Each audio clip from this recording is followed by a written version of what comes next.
Formal na gitapos ang 6 sangguniang panglungsod sa Dakbayan sa Talisay sa sesyon kaganiyang buntag.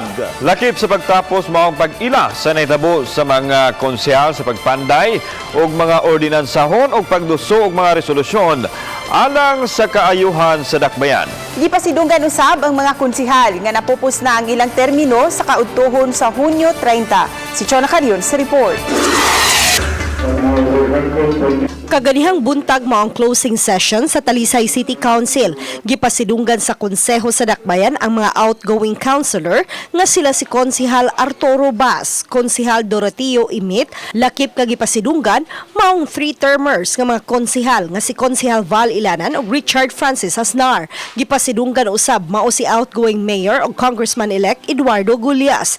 Lakip na sa ABC President ug Councilor-elect Marieta Bukaw ug Vice Mayor Alan Bukaw. Gipasidunggan usab ang kanhi ABC President nga si Raul Cabanyero. Dinhi gipasalamatan ang mga opisyal sa dakong natampo nila sa Dakbayan ug sa susamang higayon hingpit nang nanamilit ug nagpasalamat ang mga outgoing official sa Dakbayan. Ulahan kayo ta nagitagaan sa kahitasan ug higayon pagsigi.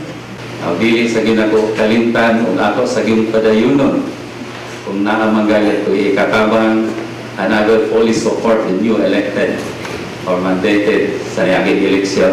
Utang ko kaayo dakong kabubuton ang inyong kayo diri kanako. Pandili ini nako hikalimtan ug ang Dios ug kahitasan lamang ang magbayad ninyo nining tanan. Salamat kayo mga kauban. Mapasigarbuhon si Bukaw sa nahimo nila sa 6 sangguniang panglungsod.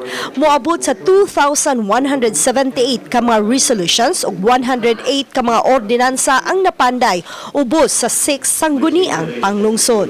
Among many accomplishments of the 6SP has produced and promulgated ordinances pertaining to the following: promotion of economic development, acceleration of trade, industry, and generation of labor and employment, education, health, peace and order, and public safety.